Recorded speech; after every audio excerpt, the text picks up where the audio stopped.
Hey guys, welcome to another episode of Ready to Emerge Detour Essentials Live.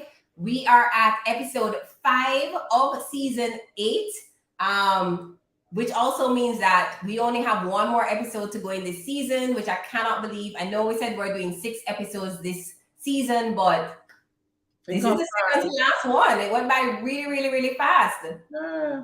For those joining us for the first time, this is Ready to Emerge Detour Essentials Live. We're here every Wednesday when we're in season at 8 p.m. and we're streaming from our Facebook and our YouTube channel. As you can see, Kathy's here with us, but kind of not really. So if you see her coming on and off the screen, it's because she's in transit. She actually had to deplane, and that's why we have her here for a little bit. So hopefully she will be unfrozen shortly and she'll be able to join us. We have a very exciting guest for tonight, someone we've been trying to get on the show for a while. So now is the time for you to tell your friends to join us online before we bring him on to the Emerge stage. But let us know where you're joining from. I saw Althea was on from early from New York. Michelle is always here first. I see Re876 was here from 7:33. Lorianne is here. So yes, Catherine is here, but kind of not here, right? So she's gonna pop in when she can. So we'll leave her. I'm gonna take her off screen until I see her back on. But what we'll do in the meantime is we'll do our quick little intros for ourselves, just in case you're joining for the first time. We don't want to assume that you know who we are. So my name is Naomi Garrick. I'm also known as the PR chick. I'm a personal branding consultant, and I'm also the CEO and founder of Garrick Communications, boutique PR agency here in Kingston, Jamaica. And essentially, I'm a brand builder. So I help to build profitable brands, but brands that also have purpose. So that's in a nutshell what I do for individuals and companies. Kat, while we have you, I think we should just I think we should go. Hi everybody. Well, certainly I wasn't planning to join. I'm actually supposed to be on a flight, but God would have it that I'm able to pop in.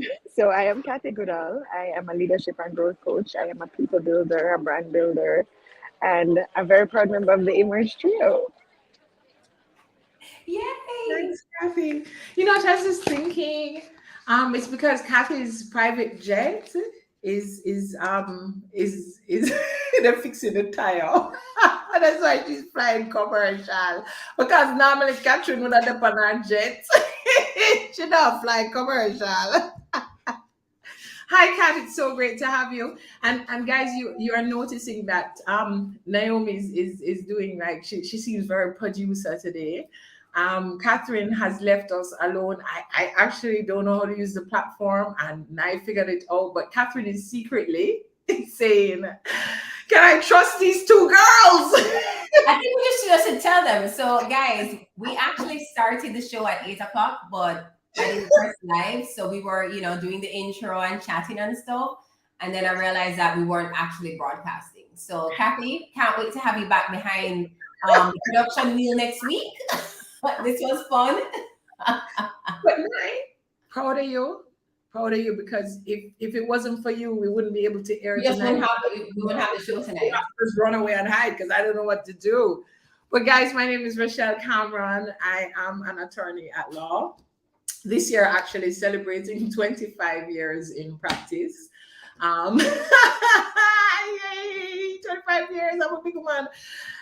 Segued, however, into business development and, of course, into my passion, which is human resources, people development. I'm CEO and founder of Pressure Consulting Services Limited, a firm which every day we discover new talents that we have. What we really do, though, is that we help organizations with problems that they have and problems that they don't have, and help them to find solutions, and all while doing that, helping them and their team to unleash their absolute brilliance. Because at the end of the day, the bottom line is always affected by how your people are motivated to perform. So that's Rochelle. Really. No, you like it? You like it? Wow. Someone's been doing work on their introduction. You told me to fix it. I love it. Anyway, guys, as we mentioned earlier, we do have a really, really great guest backstage. So I am going to hand over to Rochelle to do what she does best, one of her many qualities, which is just bringing the adrenaline to whatever we're doing. So over to you, Rush. Okay, guys. So welcome everybody. I see people from New York. Lorian, you're here from Toronto, and we have our Jamaicans on. And I know when you saw the flyer go out this week, you were like, you guys got Dr. Michael Banbury. We sure did. When you talk about a multifaceted individual who really just sees his life by the neck and is like, come on, life, we're going. It's Dr. Michael Banbury. He is a medical doctor. He's an entrepreneur. He's a businessman. He's an art collector. He's a philanthropist. He's a father. He's an avid reader. And he really is here. You know those people like them, they're not leaving anything on the plate. They're scraping it all up. They're absorbing everything that life has to offer. And when that plate is empty, then go back to the buffet and go back for more. This is our guest tonight, a proud graduate of the University of the West Indies, Mona. He's been in practice for over 3 decades. He's a specialist in internal medicine and diabetology and currently operates a private practice at the Medical Associates Hospital, which we've been hearing a lot about because he served as chief executive officer, and he is returning as chairman on the Caribbean Health Systems, the new owners of Medical Associates Hospital. Of course, we have to segue for a bit because those of us who know that it's carnival season and know the original New Year's Eve party, the carnival party. You remember that party on Heroes Weekend, Frenchmen, and you have wondered, one of the founders of Frenchmen is Michael Banbury, over 3 decades. He's part of Dream Entertainment, so he's part of Exodus.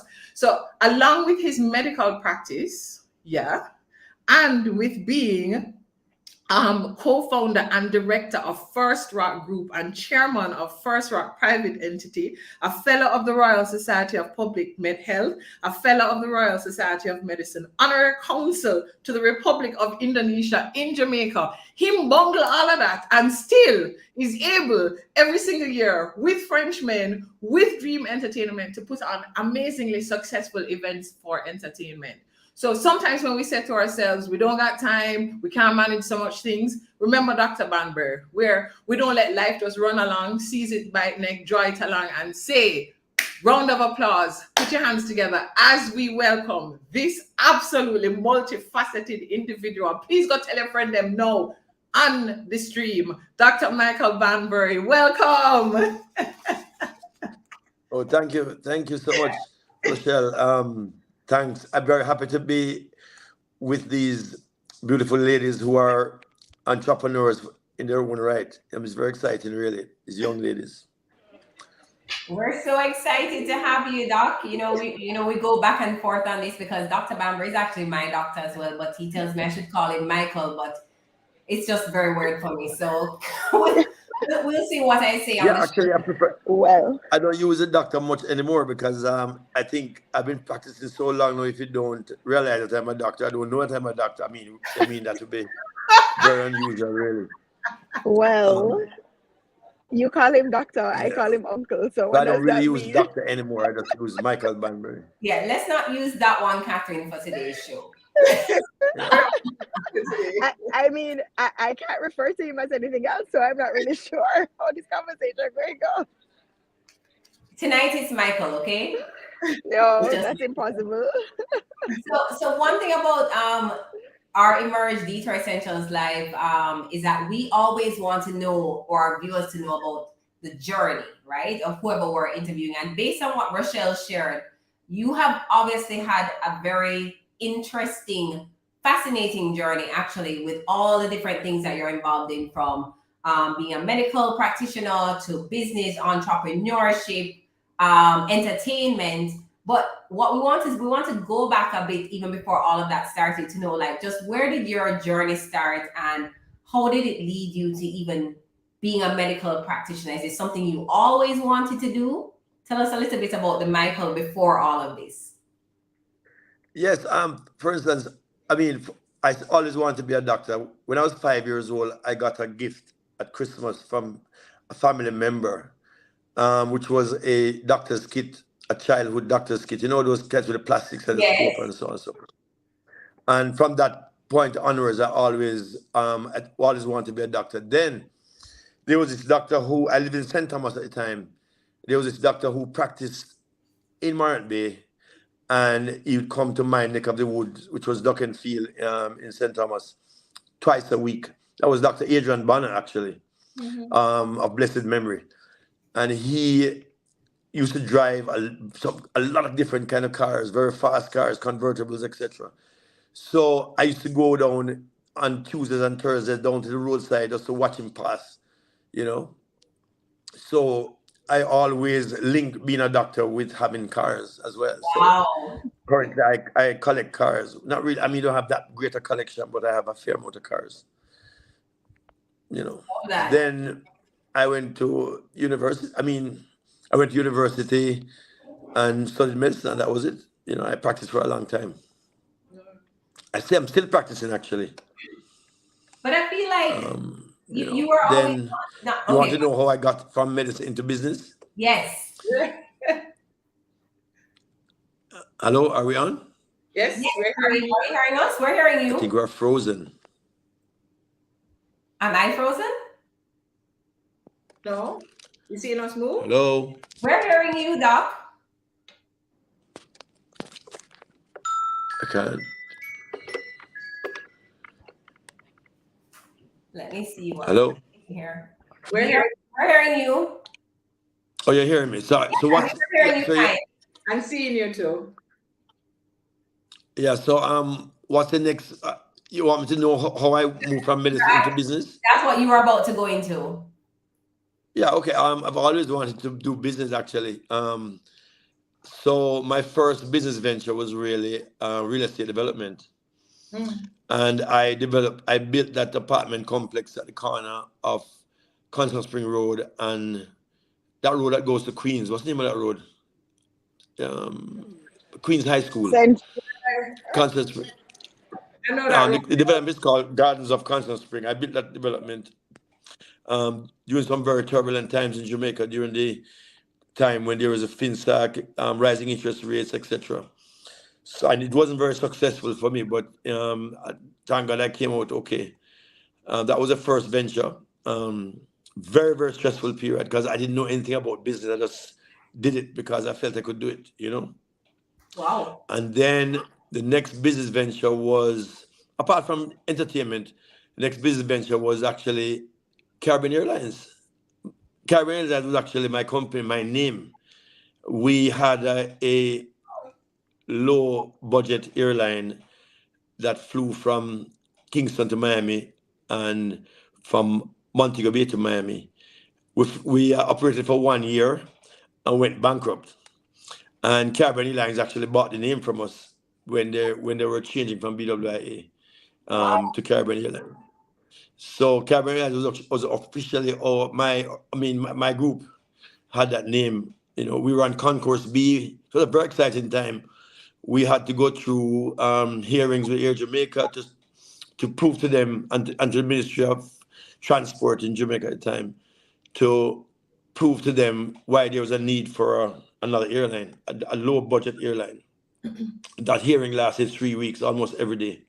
Wow. So, you know, that was very exciting. But unfortunately, airline business is very tough.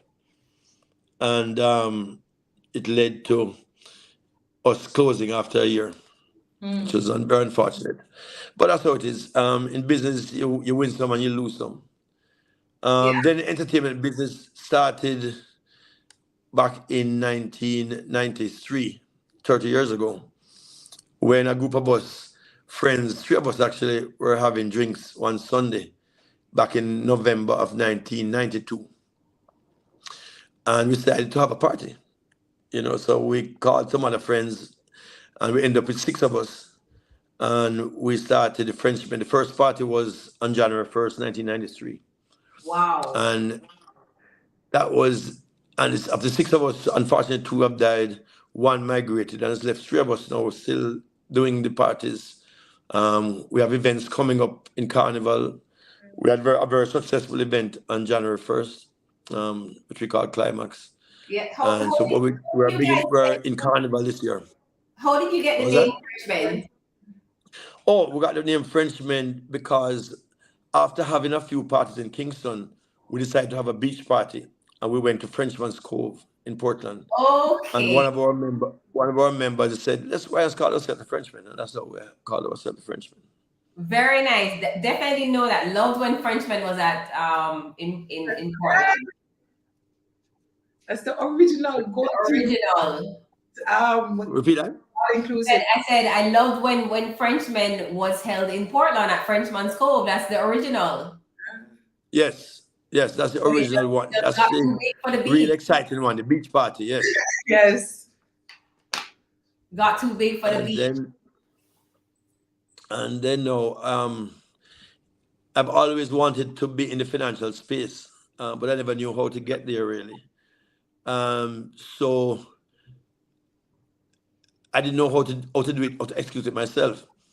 So my partner at the time, my current partner, which is Ryan Reed, and he's the executive chairman of FirstRock Group, he was working at Proven, and he was actually dating my cousin at the time, who's Tony Spence. I don't know if you know Tony Spence is my cousin.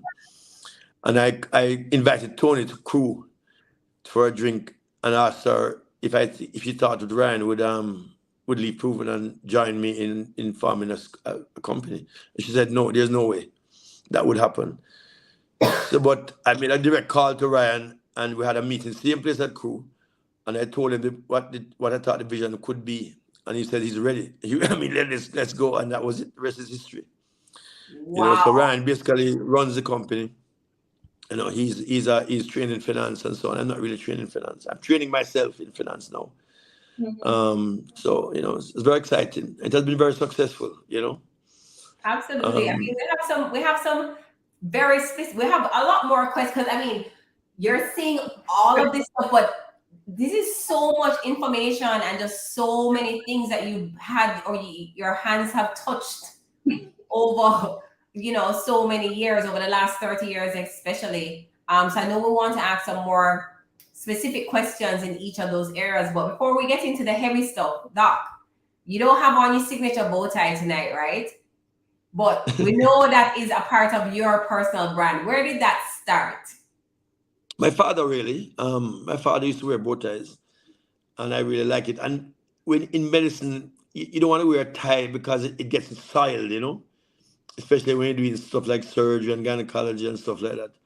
The tie can get soiled, so it's a bow tie is cleaner. And I think I'm tall enough to wear a bow tie. I don't think short people should wear a bow tie, but so I like it. I like to wear bow ties. Noted. No bow ties for you. Okay.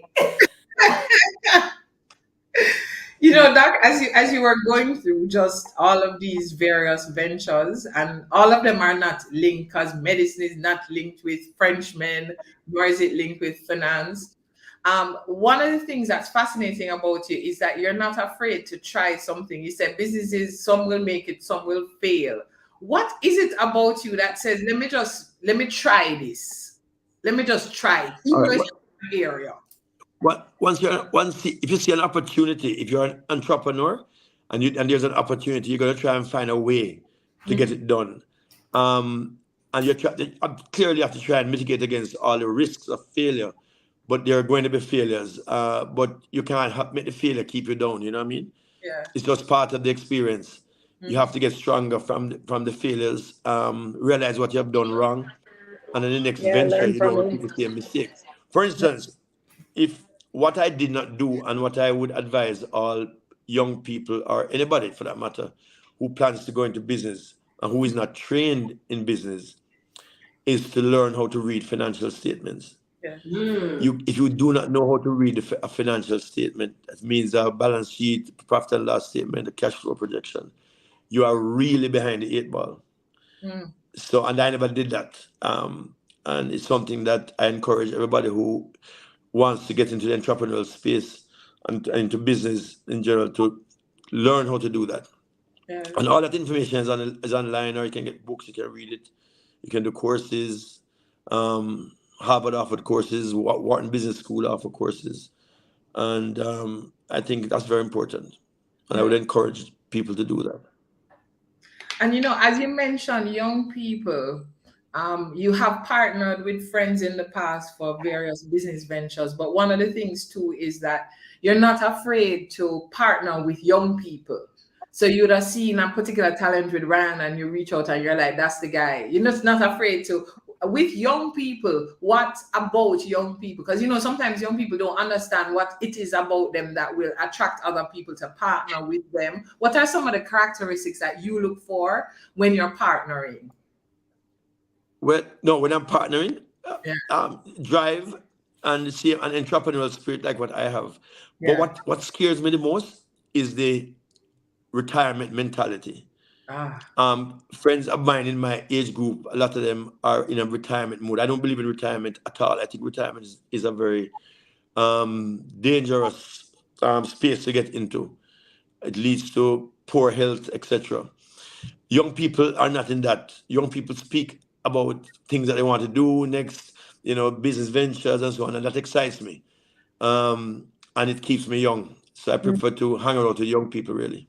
Yeah. Than have older friends clearly, but I mean mostly I hang out with young people. Yeah. And in a recent interview on Profile, you said, "When I'm busiest is when I'm happiest." And you juggle a lot of different roles. How you manage to juggle so much something in a 24 hours? Yeah, it's a lot, but I think I don't like to be relaxing too much. I like to be active. I like to be doing stuff.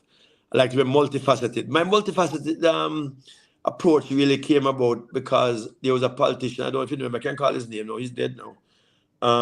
David Bell. Mm-hmm. He was a member of. He was a member of the People's National Party. He was Minister of Finance. He was an attorney. He first started, I think, in the insurance brokerage business or insurance agency in a company called Hugh and Bell. And then he went on to become an attorney, or maybe he was an attorney before that.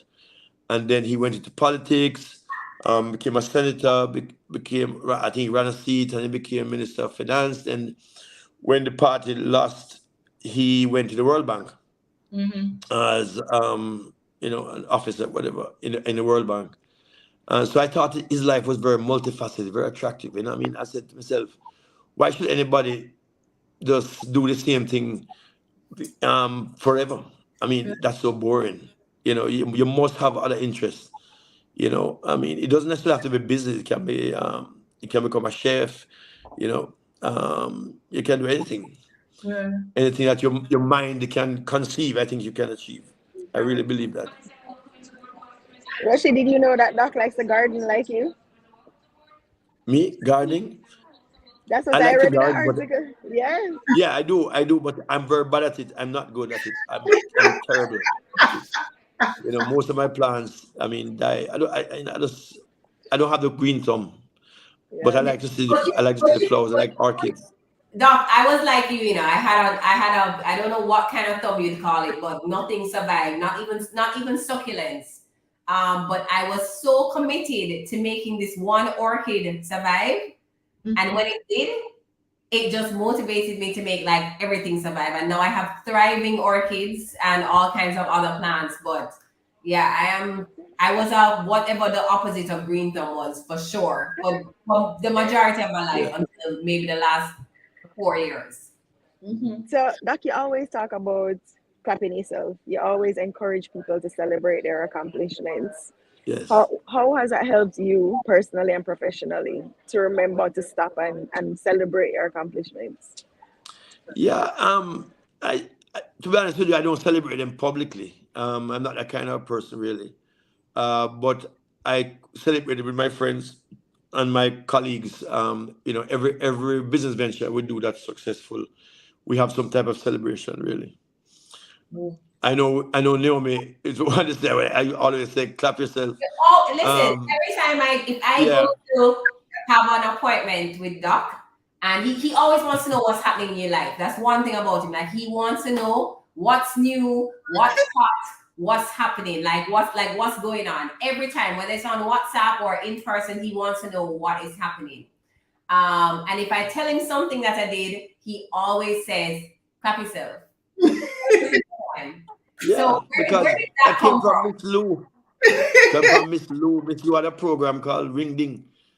I think you all are old enough to remember Ring Ding.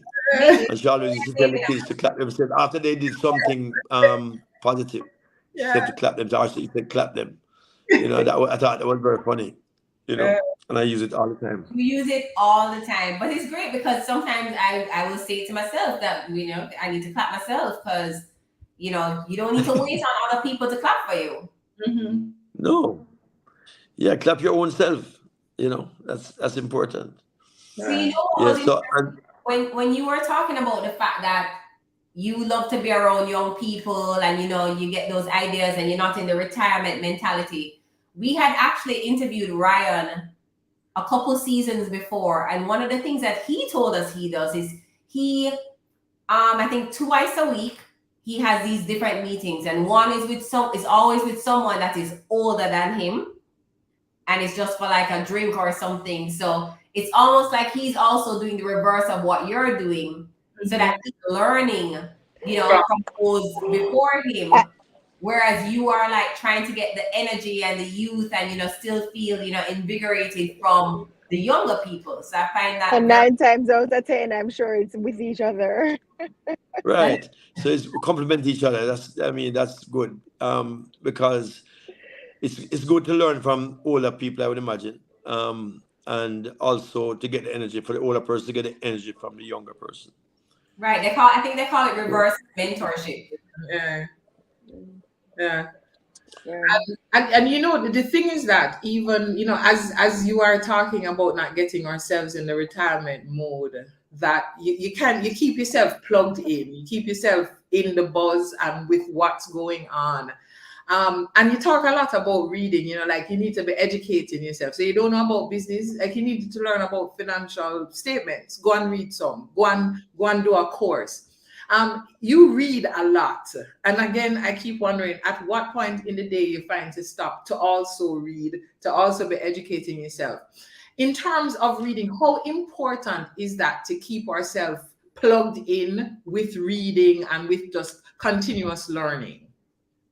Very important. I read twice a day. I read first thing in the morning when I get up, and I read before going to bed. I try to read one book per quarter. That's like 4 books a year. Yeah. My readings now are mostly finance and business. I don't and medicine. Those two things. I don't read novels and stuff like that.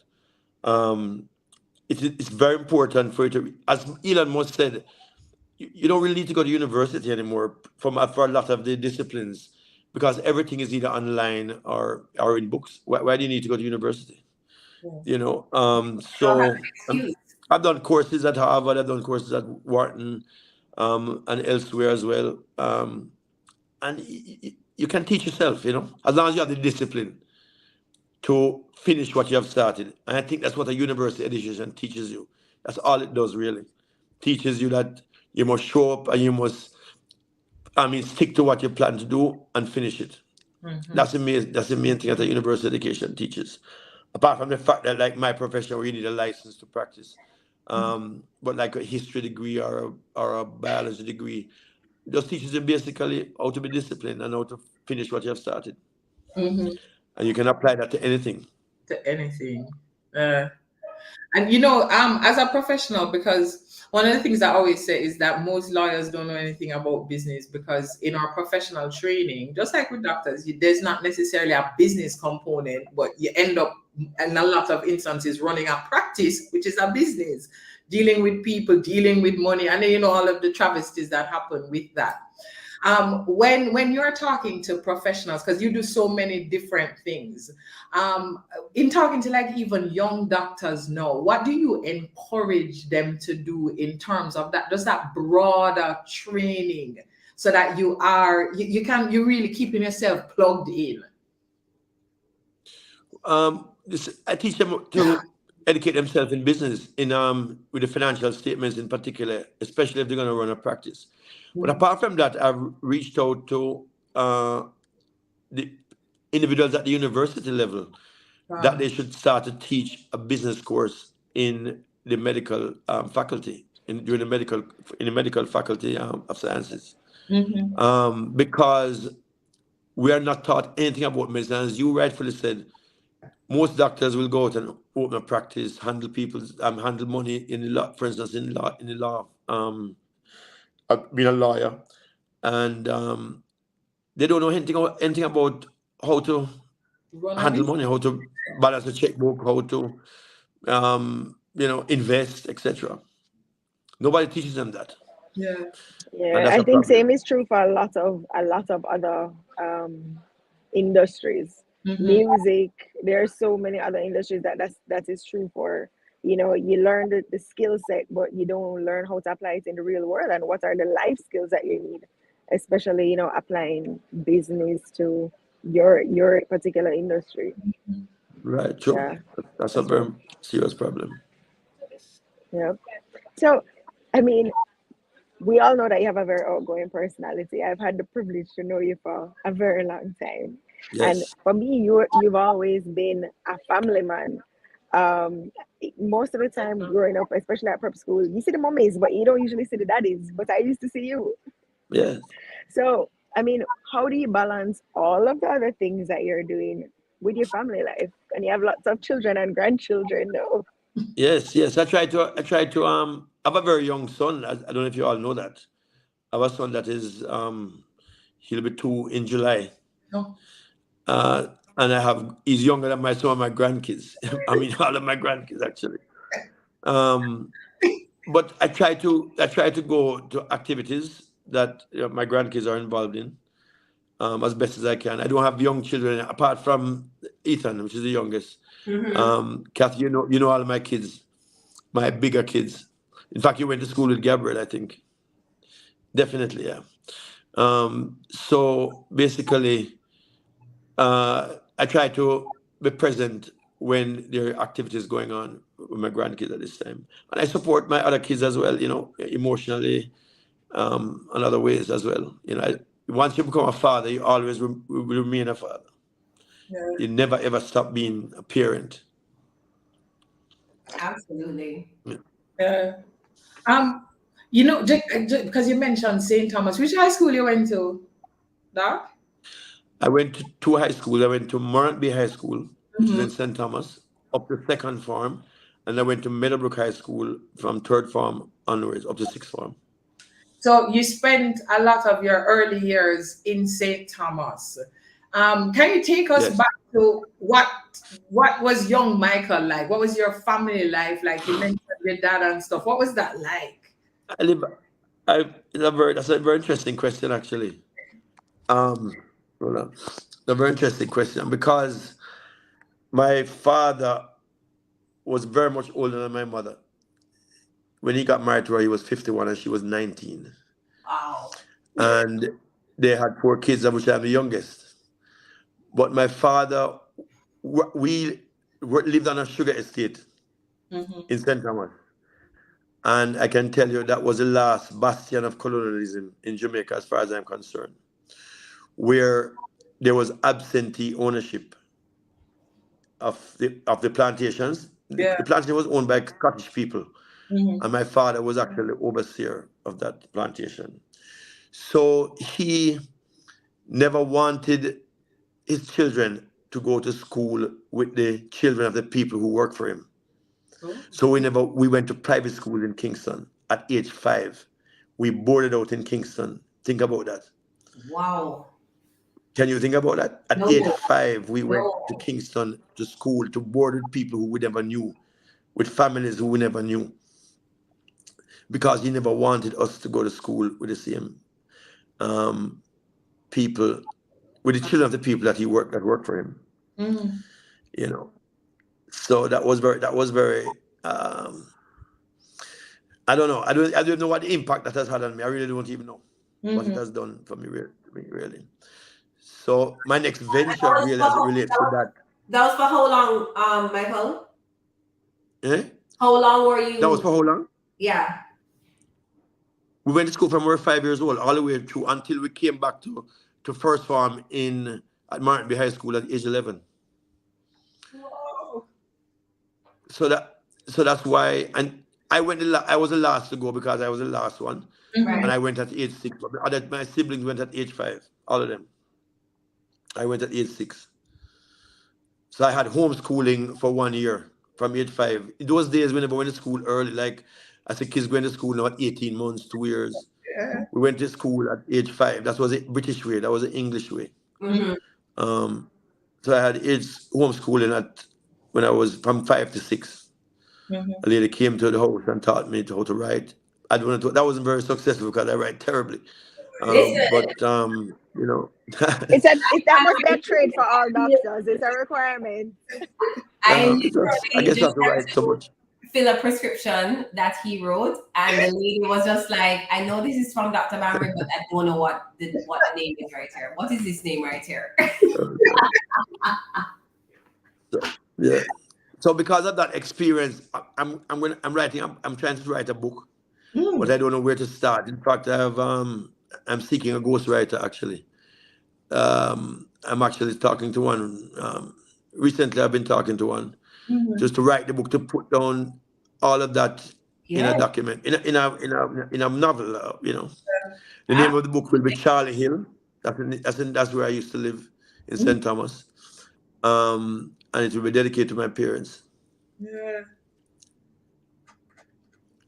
Love that. Wow. Yeah. Wow. But the writing of the book is I can't write. I don't know how to start. I mean, I don't know what to do.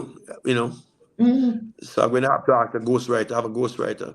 Well, and That's why when we look within I our think Naomi, network. you had mentioned that your dad had a ghostwriter. Yes. Maybe I would love to probably have a discussion with that person. Okay, sure. And I'm sure we can look within our network as well to see if we know it, because I'm sure that would be a fascinating story. Yes, I'm looking forward to Yeah. it already. Because it's just I think filled with everybody so much. should write their story, though. I Yeah. think everybody should write their story.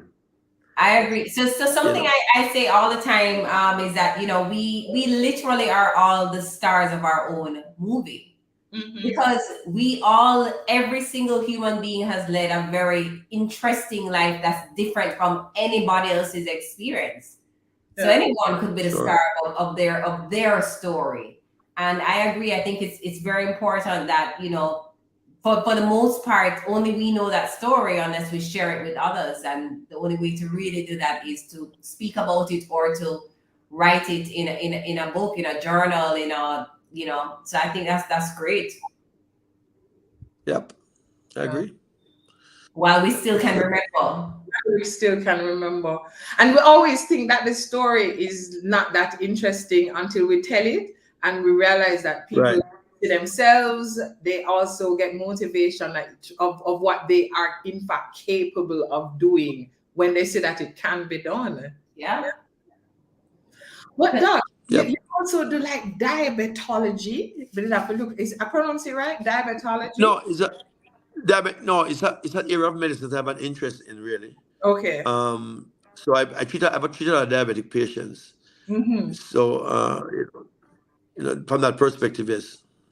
No, but as you go through, you do several things. You spend time with young people. You have family life and so on. I mean, so many people are struggling with mental health issues now, with all kind of physical ailments. When you see a patient, because you still seem to get a lot of joy from medicine, because you still are consistent and constant in medicine. What in your practice, what brings you joy with your patients now, and what are some of the guidelines you give them to kind of just keep the life going for as long as you can?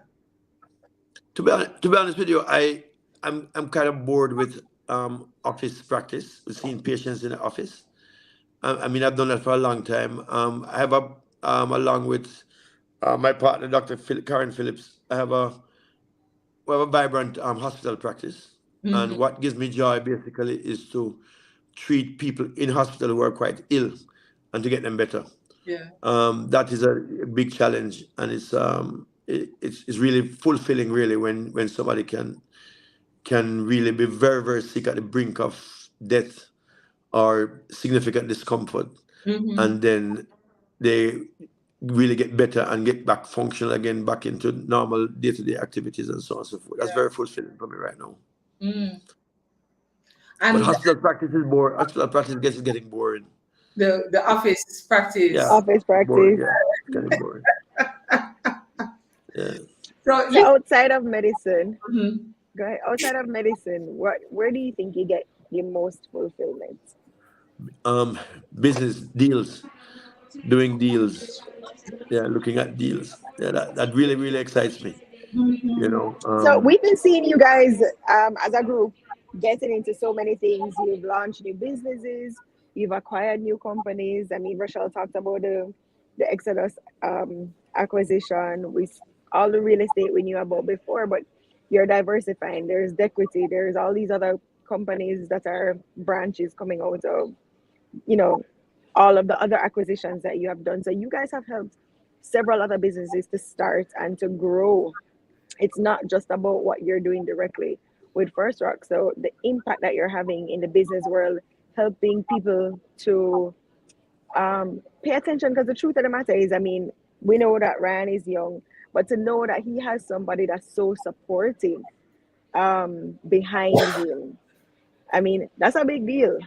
And I think that so many other people have benefited from that space as well, just yeah. because of the things that you guys are doing. Yes, yes, definitely. For instance, you mentioned equity, and Dollar Financial. Equity owns Dollar Financial. Well, owned Dollar Financial, and we got involved in Dollar Financial at their request, really.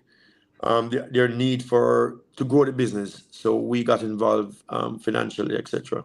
And from a governance and management perspective, and Dollar has done very, very well, and so the equity has benefited from our involvement in the Dollar, which was their original company. Mhm. So which is good. And Into IPO with IPO this last year. I think it was last year. Yeah, last year. Right. Yeah, And well, it I was very you successful. you don't do things in a small way either, because even with First Rock's launch, very shortly after the launch was the IPO. So Yes. you guys aren't doing small things. Yes. We did that. Yeah. We're lucky to have done that IPO when we did it, because right after that there was COVID and everything Correct. went on slow motion, yeah, and we were oversubscribed, and we're very happy. The support has been very good, and we continue to do very, very well. We are now in many territories, really. We are in Latin America, we're in Guyana, Cayman, Bahamas, um, you know, so, we're spreading our wings. yeah, So our focus basically on real estate. One of the companies is listed, which is the real estate, FirstRock Real Estate Investments. Mhm. That's a listed company that would have focused largely on real estate acquisition and development, and also real estate private. I mean, FirstRock Private Equity, where we buy companies that have and improve the value of the company and exit, for a return. yeah. So that's basically the two areas that we're in private equity and in real estate investment. Yeah. And with all that's going on, even in our financial space in Jamaica, so governance becomes like a bigger deal. They're paying attention to the details, ensuring that we're not glossing over things, but that the corporate governance is so important. How do you feel about that? Because sometimes we think in entrepreneurship, you're just bouncing here and bouncing there, but you actually do have to stop to pay attention to the details. No, we're very, very strict on corporate governance. Yeah. In fact, when you have a public company, corporate governance is very, very, very, very, very, it's a big requirement. Yes. And the Jamaica Stock Exchange ensures that you have adequate governance. Also, when you're in the financial space, you have to be trained in anti-money laundering, etc., etc., etc. In fact, we just finished some training in that area. That's part of the governance as well. So, we're very big on that. We're very happy that we have achieved the level that we've achieved with corporate governance. Yeah. And you put a lot of things in place in a short time. As you're talking there, I was like, wow, and you did anti-money laundering training and stuff, and you get through a lot in a day. You mentioned that you read first thing in the morning and in the evening. In terms of like your book recommendations, what's that book that you always refer to? What's some of your favorite books that you'd suggest that we take a read off of? But I know you said you don't read novels really. No, You read there's financial. one novel, not a novel, it's a historical document, really. The book that I really enjoyed reading was The Sugar Barons. It was the slave What? trade, the sugar barons. Sugar It Baron. is about the slave trade and the commercialization of sugar during that period of time Mm-hmm. in Jamaica, Barbados, etc. That was very important. And the extraction of wealth from the territories within the Caribbean by the Europeans. That's a very interesting book. I suggest that you read it. Yeah. Other two books that you must Okay. read is the Google book on Google. Mm-hmm. I can't remember the topic really. And Jeff Bezos' book, the Everything Store, about how Jeff Bezos Right. Everything store. with Amazon coming all the way up, and Google, and how Google really operates. Okay. Those three books really. But apart from that, I'm reading books basically in private equity and in financial modeling and valuation. That's where I'm reading now. Okay. Well, But the three books I'm recommending as a novel, as a historical document, is The Sugar Barons. Barons. sorry, And it's the sugar barons, right? Spell that. Barons, Barons, yes. Barons. And the Google story and the Everything Store. I'm just dropping it here in the comments, everybody. The Everything Store. And Yeah. what's the name of the Google one? I'm gonna find it. I can't remember what's the name of it, but it's The Google. Well, in the meantime, Norma Del Luto says to tell you hello. She's online. Yes. okay. So yes. Homemade Right. Jamaica says, I think a lot of what we miss is the discipline to complete it, because you're talking about the discipline of starting something and complete it, and we need the external push. As we are at a section that we call best advice. And this is where we ask you, what is the best advice you would give, or the best advice you've received on various topics? So the first one we're asking, It's actually called the Google story, you know. the Google story. Google story. Yeah. Yeah. So let me just type it here. So what is the best advice you would give on health, on someone's health? Well, health. Two things really. One is to get adequate rest. I think sleep is very important. Quality sleep is very important, and the other one is regular physical exercise. Okay. I think those two things, even if you have a bad diet, I think if you have regular exercise and you sleep have quality sleep for 6 to 8 hours, or probably even 8 hours, I think you'll be okay really. But I think exercise, especially when you get to a certain age, is the best prescription. Okay. What is quality sleep? Come here, I wonder if I get quality sleep. What is quality sleep? Quality sleep means that when you wake up in the morning, you feel rested. There are a number of things that can interrupt sleep. One is sleep apnea, for instance. A lot of people have sleep apnea and are not aware of that.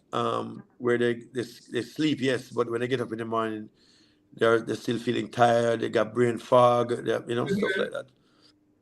So quality sleep is important. Okay.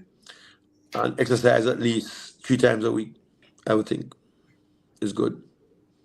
All right. That's a reminder that I'm not going to tell my trainer no more lies tomorrow. It's tomorrow, because I was already making up a lie for tomorrow. Re876, who has actually been on from early, says, could you ask Doc what businesses are currently recession proof? It's a big question. Recession proof businesses? Mm-hmm. I would think, all right, let me tell you, the benchmark for that was COVID. The businesses that did well during COVID were food business, fast food in particular. Yes. Like KFC and stuff like that, Burger King, they did very, very well during COVID. Food in general did well. That's recession proof as far as I'm concerned. Yeah.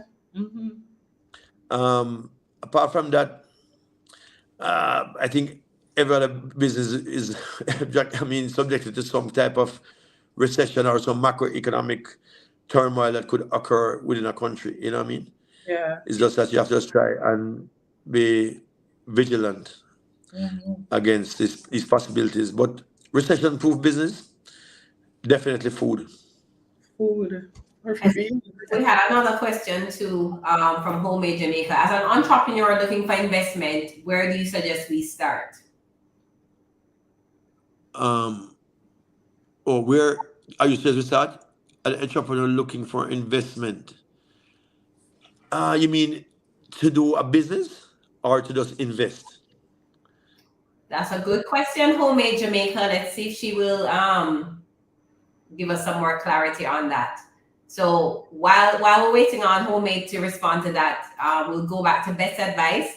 So the next one is, what's the best advice you would give or you have been given about business? As I said before, all right, first of all, the first thing that you need to do is to familiarize yourself with the financial statements. Be very good at reading and understanding what a balance sheet is, what a profit and loss statement is, what a statement of cash flows represents. That is critical that you do that. The next thing is that you have to be very committed to what you're doing. You can't be on and off, on and off. You have to be very focused on the goal and the prize and what you're trying to achieve at all costs. And so you need some amount of commitment and some amount of continuity, if you want to say business continuity. Okay. That is important. But the financial statements, to me, I think is the most critical one. Even if you're selling mangoes, even if you anything that you do, you have to be able to read a financial statement. Okay. That would be my best advice for business. All right. Well, since we're on that thread, what would be your best advice about money? About money. Mm-hmm. Money is a commodity that should be working for you and not against you. You have to be very mindful of what the inflation rate is as it relates to what you're earning in your deposits or your investments. For instance, if you're investing and you get a return of 7% and the inflation rate is 10%, you're really behind by 3%. That really makes no sense. But generally, if you want to be a passive investor, I think an index fund is the best thing to do. Like a mutual fund, or if you want to invest in the US, S&P 500 has always shown positive returns over time.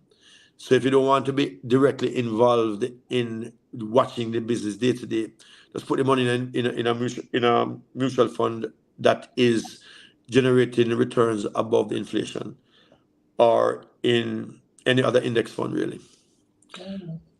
And don't waste money. Money is hard to come by. Don't waste money. Okay. Yeah. That reminder. Homemade Jamaica, she's clarified, as an entrepreneur looking to scale the business but not currently having the finances to do so, what are some of the things to consider? Well, let me ask you the flip side of it. If you see a business that you consider a good business that you would invest in to allow scale, what are you looking for in that business? Well, you want to look at the position of the business in the marketplace, also the barriers to entry of competitors. As Warren Buffett says, you would want to see a moat around the business with piranhas and crocodiles. You don't want a business that has open barriers to competitors. Also, you would want to have very strong management, strong governance. That's basically where you would want to. You look at that before getting involved in starting up, making an offer, doing a due diligence on it. But the question that the person asked basically is that you need to find a private equity partner to invest finances, to sell a stake in that business. And the private equity partner should be able to bring to the table not only finances, but good corporate governance, and also ability to work with the management or to improve the management so that the business can be scaled to where it should be, really. Because if you have a business, no matter how good the business model is or the business idea is, if you do not have finances to carry it further, or the expertise in management, etc., it will not go any further. Mm-hmm. Well, Yeah. that was a great question, because you got the two sides of it, what you need to be looking for, but also what an equity partner is looking for in investing in you. Thank you for that question. Now, you have any other best advice? One more for best advice. It's best advice about owning your greatness. You have explain what you mean by greatness. I mean, I don't understand the question fully. So pretty much we're doing this one, especially because you're someone that we believe owns your own greatness. You're not afraid to tell people. I think once I said to someone, you're the best doctor in Jamaica, and you said no, the Caribbean. So what advice would you give to someone about just owning how good they are? Yeah, just be confident. Just be confident. Have a confident persona, really. And be proud of your accomplishments, and generate that compliment. I mean, that proudness Yeah. to the people around you. You have to be proud of your accomplishments, because no matter even your failures, you must be proud of, because those failures made you strong, made you strong, made you stronger, and they gave you the energy to keep going. Yeah. Absolutely. And That's basically that. so our last question for you, Doc. And this is something that came up in one of our previous sessions with Rochelle. It is the question where we ask, based on your journey and everything that you've learned, everything that you've achieved, the failures that you've learned from, even some of the failures that we're still processing. What is the award that you would give to yourself to acknowledge how far you've come across in your own personal and professional journey? I buy myself gifts. No, that is great. We love gifts. But if you would give yourself an award, like what would be the name of that award? So this is the award for that you would give to yourself. I would give myself the award for the person who never gives up. I never ever give up. I might press pause button, but I never ever stop. I might shelve it for like even a year, sometimes 2 years, but I always go back to it as long as I want to get it done. Yeah. So I would give myself that name, really, as a person who never gives up. Always pursue what I want to do. Always. That's perfect. What I would ask, just because you mentioned it, you said you'd give yourself gifts. What are some of the gifts that you give yourself? The gifts? Oh, yes, some of the gifts. I buy myself expensive gifts. I buy myself cars, watches, stuff like that, clothes. It just to make me feel good. Yeah, I do that. Yeah. Probably I should buy myself a gift after each deal. You should.